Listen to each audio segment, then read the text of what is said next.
Hello everyone, नमस्कार। कैसे हैं आप सब? आई होप आप सब बढ़िया होंगे। तो मेरी जो आज की वीडियो रहेगी वो रहेगी पीजीटी हिंदी हिंदी वालों के लिए। तो देखिए, आप सबकी तैयारी कैसी चल रही है? और सबसे पहले अगर आप तैयारी कर रहे हैं तो आपके पास सिलेबस होना बहुत ज़रूरी है। और अगर आपके पास सिलेबस नहीं है तो थोड़ा मुश्किल हो जाता है, क्योंकि अगर मुझे स्टडी करनी है तो मेरे पास सिलेबस होना बहुत ज़रूरी है। अगर मेरे सामने सिलेबस होगा तब मुझे ज़्यादा अच्छा लगता है। मतलब पढ़ाई भी आसानी से हो जाती है कि मैंने कौन-कौन सी चीज़ें कवर अप कर रखी हैं और कौन-कौन सी चीज़ें देखिए, जैसे मैंने ये अ, यहाँ पर जो है तो लिखा हुआ है बहुत कुछ, कहाँ-कहाँ, कौन-कौन सी चीज़ मैंने पढ़ ली है वो सारी यहाँ पर मैं टिक लगा के रखती हूँ सारी चीज़ों को। तो ये वाला सिलेबस आपके पास होना चाहिए।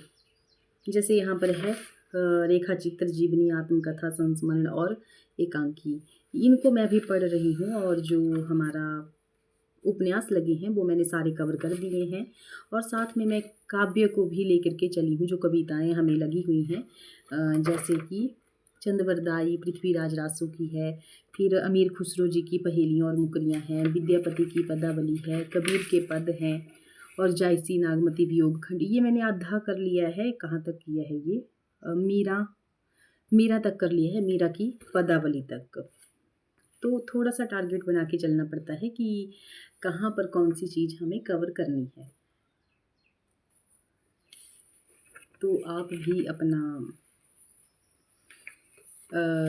टाइम टेबल बना के टाइम टेबल हमें भी बताइए आप किस तरह से तैयारी कर रहे हैं कमेंट बॉक्स में।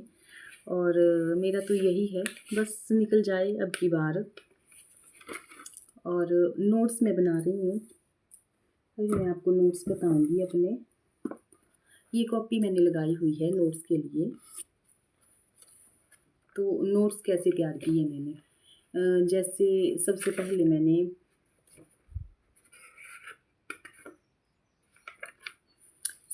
मैं ये लगी थी हिंदी साहित्य का काल विभाजन, इसको बनाने लगी थी मैं। लेकिन मुझे ऐसा लगा, क्योंकि मैंने बहुत बार ये चीज़ें पढ़ रखी थी, जैसे आदिकाल होता है, भक्ति काल, रीतिकाल और आधुनिक काल, ये चीज़ें मैंने पढ़ रखी थी। लेकिन इनके अंदर जो बहुत डीप तरीके से हमें पढ़ना होता है, वो वाली चीज़ जो है तो हमें ज़्यादा देखनी है अब हमें। जैसे कि बीच में आ गई उपन्यास, वो तो अलग से लगा हुआ है। फिर नाटक आ गए, कहानियाँ आ गई, वो चीज़ें कवर करने की हमें ज़्यादा ज़रूरत है। तो जैसे यहाँ से था हमारा ये देवरानी जेठानी की कहानी, ये थे हिंदी उपन्यास। तो मैंने जो मेन होता है हमारा, वो मैंने यहाँ पर लिख लिया है। तो इनका जो जैसे देवरानी जेठानी की कहानी के जो राइटर हैं वो हैं पंडित गौरी दत्त। तो थोड़ा-सा इनके बारे में, थोड़ा-सा मेन पॉइंट आपको लर्न होनी चाहिए, थोड़ा-सा याद होना चाहिए कि इनका जन्म कब हुआ है, कौन-कौन सी चीज़ों पर इनको जो है तो प्रसिद्धि मिली है, पुरस्कार मिले हैं, सम्मान प्राप्त हुआ है, और कौन-कौन से इनके जो मेन जो काव्य कृतियाँ हैं, रचनाएँ हैं, विधाएँ हैं, कुछ भी है, वो आपको पता होनी चाहिए। और साथ में जो उपन्यास लगा है उसके पात्रों के बारे में आपको पता होना चाहिए। जो भी जितने भी पात्र हैं, जितनी भी कहानियाँ लगी हुई हैं, साथ में उनका पता होना चाहिए आपको। तो यही है। अगला लाला श्रीनिवास दास जी का है, ये सारे मैंने बना के रखे हैं। और उसके बाद जो है तो काव्य का मैंने इसके ऊपर ही शुरू कर दिया था, ये चंद्रवरदाई से पृथ्वीराज रासो, इसका भी मैंने यहाँ से बनाना शुरू कर दिया था। और ज़्यादा नहीं, छोटे-छोटे नोट्स हैं, 1-1, 2-2 पेज के हैं, और बस ऐसे ही है। उसके बाद मैंने बनाए हैं नोट्स, ये साहित्य शास्त्र के संप्रदाय या सिद्धांत, जैसे कि रस, अलंकार, रीति, ध्वनि, वक्रोक्ति, इसके भी मैंने नोट्स बना के रख दिए हैं। मतलब जो मेन पॉइंट होते हैं ना, वो मैंने यहाँ पर कवर कर लिए हैं। बस इसको पढ़ने की ज़रूरत है। जैसे मैंने कल क्या किया था, मतलब जितना भी मेरा उपन्यास मैंने लिखे हैं यहाँ पर कवर किए हुए हैं, तो मैंने सारे के सारे उपन्यास को मतलब 1 घंटे में मैंने फिनिश कर लिया वो, क्योंकि मेरे खुद के बनाए हुए नोट्स हैं, तो इतना टाइम तो बहुत था। 1 घंटा लग गया उनको पढ़ने में। वैसे ही आज मैंने जो है तो जितनी मैंने मीरा तक पढ़ा था, मीरा की पदावली तक, तो वो भी मैंने कवर कर लिया।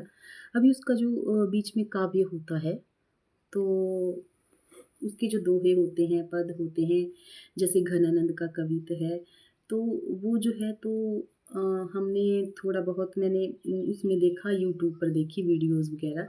और बाकी उसमें से जो भी क्वेश्चन हमारे बनते हैं, जैसे कबीर से बन गए हमारे, उसकी अमीर खुसरो की जैसे पहेलियाँ आ गई, मुकरियाँ आ गई, उनके जो भी क्वेश्चन बनेंगे वो मैंने वहाँ से थोड़े बहुत जो है तो कवर अप कर लिए हैं।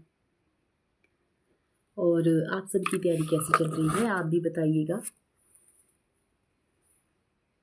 और इसके बाद मैंने क्या यहाँ पर कवर किया है, हाँ, ये साहित्य शास्त्र। ये जो साहित्य शास्त्र है, एक तो हमारा आ गया भारतीय काव्य शास्त्र, और दूसरा आता है पाश्चात्य काव्य शास्त्र। उसमें आते हैं जैसे प्लेटो, अरस्तु, वर्ड्सवर्थ, ये भी मैंने कवर अप कर लिए हैं। और इसका ऐसा है, मैंने ये नोट्स पहले ही बना के रखे थे। जो हमारा पिछली बार पीजीटी का एग्ज़ाम हुआ था, उस टाइम भी मैं थोड़ी बहुत तैयारी कर रही थी, लेकिन ज़्यादा तैयारी मेरी नहीं हुई थी। उस टाइम मैंने बनाए थे ये सारे के सारे इसके नोट्स वगैरह।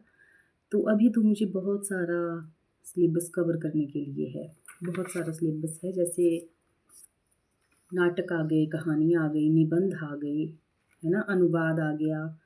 ये तो मेरे ख्याल से हो गया, छंद, अलंकार, रस, सिद्धांत, फिर पत्रकारिता, फिर हिंदी आलोचना। कोशिश करूँगी, कोशिश अगर हो गया तब ठीक है, नहीं तो बाकी लेडीज़ तो समझ ही सकती है कि घर में कितने काम होते हैं, और दो दो बच्चों को संभालना, परिवार को देखना, फिर जितना टाइम लगता है उतने हम अपना कर लेते हैं। तो ये था मेरा टाइम टेबल, मेरे नोट्स, ये मैंने आपको बताए। और अभी टाइम क्या हुआ है, अभी टाइम हुआ है लगभग सुबह के बजे हैं 11 बज गए अभी।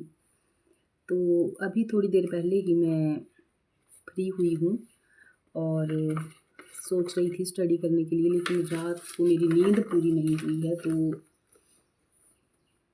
थोड़ा सा पढ़ लेती हूँ, उसके बाद देखते हैं फिर।